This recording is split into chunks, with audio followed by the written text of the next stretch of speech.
Welcome to Libeth. Every great text gives you characters who are larger than themselves, figures who carry not just a story but a question, who embody not just a personality but a problem that the age could not solve. The Taiheiki is full of such figures. It is not a text interested in ordinary people. Its human beings are extraordinary in every direction, extraordinarily loyal, extraordinarily ambitious, extraordinarily stubborn, extraordinarily tragic. But the interest is not in the extraordinariness itself. The interest is in what each extraordinary figure reveals about the world they move through, the choices they make inside structures that constrain them, the way a single human life becomes the site where the great, unresolvable questions of the age are made concrete and personal. Emperor Go-Daigo is the engine of the Taiheiki. Not its hero, exactly. The text's heroes are elsewhere, but its animating force, the figure whose ambition sets everything in motion. Go-Daigo was an emperor who wanted to rule, and this simple fact, which in any other context would seem unremarkable, was in 14th century Japan a kind of radical act. For generations, emperors had reigned without governing. The machinery of actual power had passed to the warrior class, and specifically to the Hojo regency, in a process so gradual and so thoroughly normalized that it had come to seem natural. Go-Daigo looked at this normalization and refused it. He studied Chinese history and Chinese political philosophy. He saw in the classical model of the Chinese emperor the son of heaven who governed directly, whose authority was both ritual and practical, an image of what Japanese imperial rule could and should be. He began to conspire. The Taiheiki presents Go-Daigo with a complicated respect. It honors his commitment to imperial restoration. It records his courage in the face of multiple defeats and exiles. But it also records, with quiet insistence, the consequences of his stubbornness, the moments when his refusal to compromise or retreat cost the lives of men who deserved better. The most devastating of these moments is the one that produces Kusunoki Masashige's death. Kusunoki, the greatest general of the Southern cause, understands clearly that the military situation has shifted against them, that Ashikaga Takauji's return from Kyushu with a massive army makes a direct confrontation suicidal. He proposes a strategic retreat, a withdrawal to the sacred mountain of Hiei, where the Loyalist forces can regroup and wait for a better moment. Go-Daigo refuses. He will not leave the capital. He will not appear to flee. And so Kusunoki goes to a battle he knows he will lose, because his emperor has commanded it, and he goes with full knowledge of what the outcome will be. This is the moment where Go-Daigo's archetype becomes fully visible. He is the visionary who cannot see past his own vision. He is the man who understands what should be, but cannot adapt to what is. His idealism is genuine. There is nothing cynical about his desire to restore imperial rule, nothing self-serving about his conviction that Japan's governance has been distorted. But idealism, without the ability to respond to reality, is not a virtue. It is a kind of violence, and Go-Daigo visits it on the people most loyal to him. He is not a villain. The Taiheiki does not treat him as a villain, but it holds him responsible, in its quiet, structurally embedded way, for the death of the best man in his service. Kusunoki Masashige is the soul of the Taiheiki, if the text can be said to have a soul. He is the figure the book loves most completely, honors most unreservedly, and mourns most deeply. And the reason the text loves him is precisely the reason that loving him is almost unbearable. He is the perfect loyal vassal in a situation where perfect loyalty is fatal. He knows, from the beginning, that the Southern cause is militarily disadvantaged. He understands the tactical and strategic situation with extraordinary clarity. He is not a man of blind faith, but of clear-eyed calculation, and the calculation consistently tells him that the odds are against Go-Daigo. But he serves anyway. He defends the impossible castles at Akasaka and Chihaya with ingenuity and ferocity, holding positions that should have fallen in days for months, buying time, demonstrating that a committed defender with the right terrain can hold off forces many times larger. He does this not because he believes he will win, but because his emperor has asked him to. The scene that every Japanese reader knows, the scene that was carved into the national memory and weaponized by later centuries, is Kusunoki's farewell to his young son Masashige before the Battle of Minetagawa. He knows he is going to die. He has told the emperor it is suicide. The emperor has ordered him to go anyway. And so he goes, stopping on the road to send his son home.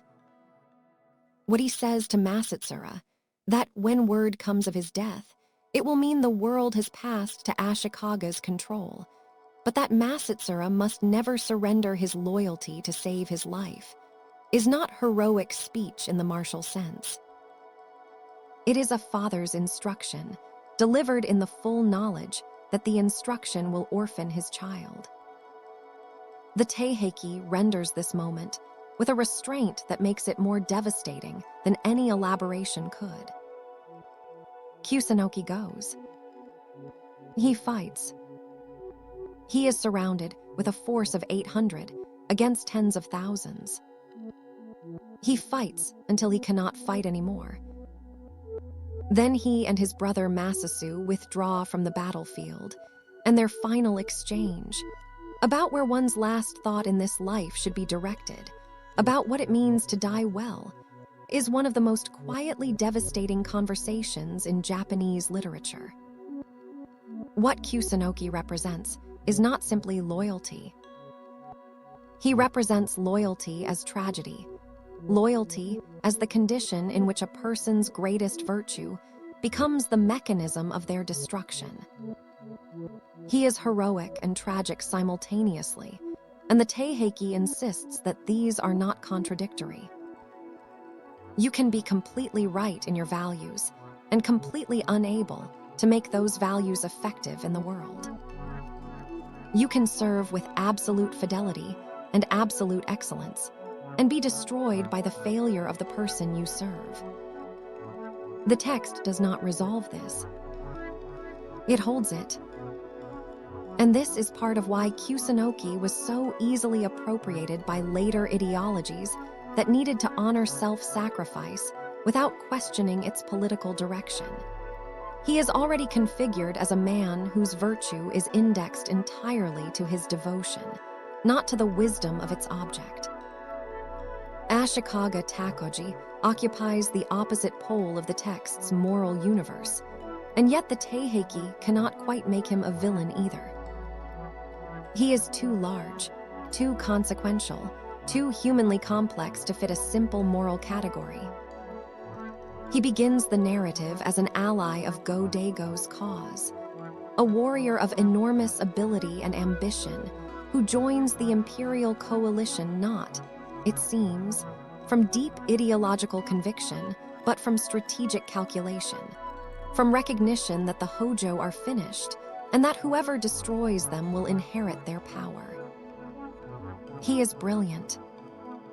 He is militarily gifted. He is charming in the way that the most dangerous political figures are charming, able to attract loyalty from people who should know better. And then, at the moment of his maximum usefulness to the Southern cause, he turns. The betrayal is not simple. Takauji's grievances with the Kenmu restoration are not entirely illegitimate. Go-Daigo's attempts to restore imperial rule had alienated the samurai class, who saw in direct imperial governance a threat to the land and status they had fought and died to obtain. Takauji was not wrong to perceive that a government that ignored the warrior class was a government that would not survive. He was calculating, but he was not calculating in a vacuum. He was calculating within a real situation with real constraints, and his calculation turned out to be correct. The Kenmu restoration did fail, not because Takauji betrayed it, but because it had alienated the social forces it needed to sustain itself. Takauji saw this, acted on it, and won. The Taiheiki hates him for it and cannot quite refute him. This moral ambiguity is unusually sophisticated for a war chronicle. The text wants a clear villain. It needs Takauji to be wrong, but its honesty keeps getting in the way. The 1991 NHK television adaptation of the Taiheiki reframed Takauji entirely, presenting him as a necessary force of change, a man who recognized that the old order had to be broken to build something functional in its place. This reading is historically defensible. It is also, from the perspective of the original text, a kind of violence, a replacement of the Taiheiki's values with values the text would not recognize as its own. The Hojo are present in the Taiheiki less as individual characters than as an institution, a collective, a structure that falls. Their mass suicide at Toshoji Temple in Kamakura in 1333, where hundreds of warriors killed themselves rather than surrender, is one of the defining scenes of the text, and it is rendered not as defeat, but as something closer to ritual completion. The Hojo did not merely lose. They ended themselves. And the Taiheiki records this with the kind of aesthetic attention reserved for events of genuine significance. The ceremony of dying well, the final assertion of honor in the moment of total defeat, the transformation of a military catastrophe into something that looks, from a certain angle, like a performance of the values the warrior class claimed to embody. There is a Buddhist undertone to this scene that the text does not make explicit.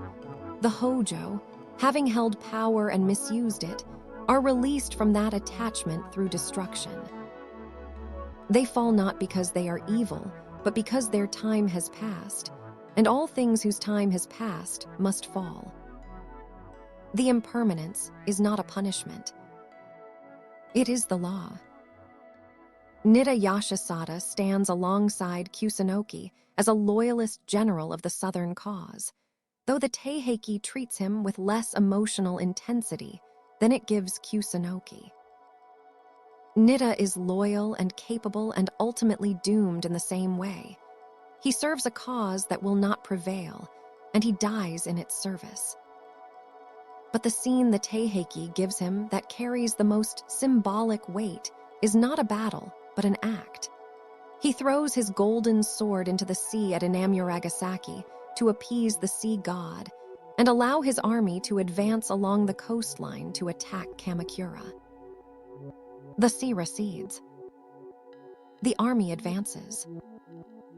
Kamakura falls.